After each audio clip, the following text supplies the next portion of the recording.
उसका 10 days का जो टाइम पीरियड था वो उसने 3 दिन में रिप्लाई कर दिया. फर्स्ट हियरिंग आपकी 10 तारीख को हो गई.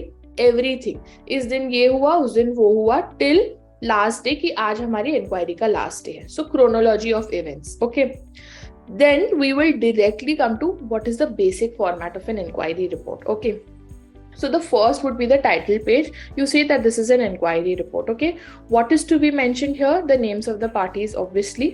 Okay, who are they working as in your organization? What is the case number? If this is the first case that is coming to your organization and specific code in your organization की POSH का POSH या आपने code word POSH 01 दे दिया है. So whatever is internal to your organisation you mention that. Okay, or if you have any other reference number specific to your organisation.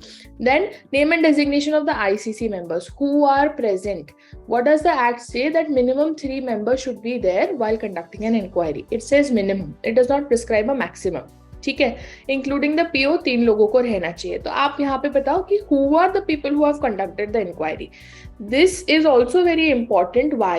Because if I have filed a complaint, let's say against Simran, okay, and Simran is a member at the ICC, and now there is obviously Simran cannot deal with the case because principles of natural justice would be violated, and here principal would Simran would be the judge for her own case.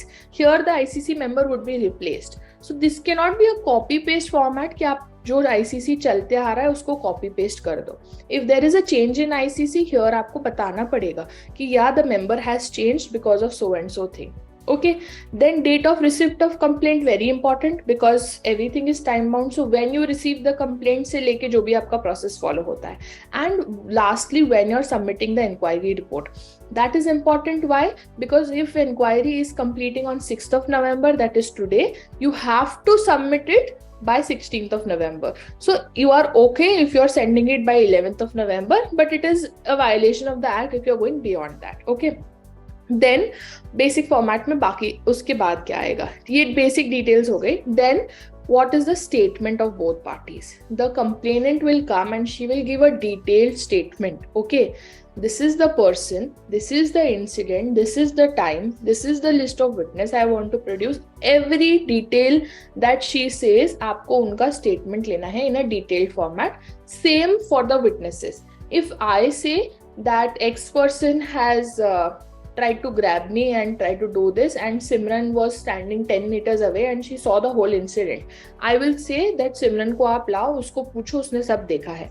Simran will give her point of view that this thing has happened, ये मैंने ये देखा पर मैं वहां से उसके बाद चले गई थी, तो उसके बाद क्या हुआ मुझे नहीं पता. Whatever is her statement, ठीक है, but she needs to give it out in her statement, so that will also be recorded. So statement of parties, which is me and the accused, then statement of witness. So whoever I am saying is a witness. It necessarily not be an eyewitness to the situation. The witness cannot it does not mean कि जो इंसान वहाँ present था. There can be an instance where in an office scenario, you know, something has happened without presence of eyewitnesses. So how do you gather witnesses in that case? I think Isha had thrown very good light upon this, where she had said that you contact team members, then you contact other people who have been in and around you, and then you try and develop witnesses. And you see that this is the behavioral pattern that we have observed between both parties, and this is how it is. So that is the way that you gather witnesses also. It need not necessarily be an eyewitness. Okay. Then summary of proceedings, summary of all the meetings. So you can say that today we have sent out the notice. 10th को हमारा first meeting हुआ at so and so venue. So and so members were present. This was the timing of the meeting. These were the parties that were present. Everybody has to sign the daily order sheet. Okay, everybody will sign that register that yes, I'm present. Every meeting, if you're having 5 meetings, 5 meetings, if you're having 10 meetings, 10 meetings, whatever is the number of meeting and whatever has happened during the meetings, you give summary of those meetings. Okay, in a brief format, you can have a tabular format, date of meeting, time of meeting, venue of meeting, members present, parties present, witnesses present, minutes of meeting. एक meeting, ऐसे 10 meetings हुए तो 10, 5 हुए तो 5, whatever happens. Okay, then charges and issues for determination. Issues मतलब क्या होता है? This is very important. Okay, because I'm discussing issues, what happens is that we will go through a live situation just after this, but I'm just giving you a brief of what is issues. Okay, there is a situation that takes place. Okay, a complaint goes to the ICC. ICC takes notice, and let's say it is an incident of rape that is happening. Okay, rape termed as sexual harassment in the organization. Okay, now here you need to identify certain things to give an answer to. ठीक है, आपको एक role दिया गया है as an ICC member that you are giving a decision. Okay, so what is the question on which you are giving such decision?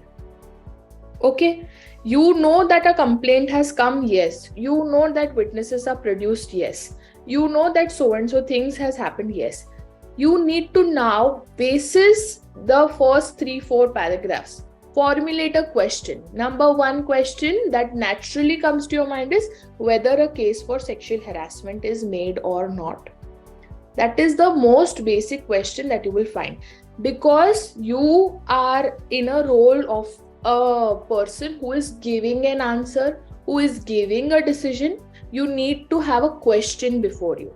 Okay, you need to answer something that is there before you. You just don't say this happened and therefore there is an issue that you need to frame depending on the situation. So here we frame a question whether a case of sexual harassment is made or not, whether the complainant has proved that the respondent has done so and so act, whether the respondent has proved whether the respondent has failed to prove his case, or whether the respondent has proved that this allegation does not fall true, taking into consideration so and so section of POSH Act. I know this is like very legal in nature, and this is what usually judges do when they are in court. Okay, when they are giving out an order for something, order or judgment in a court of law, they frame questions. They say whether so and so act is proved by party number 1,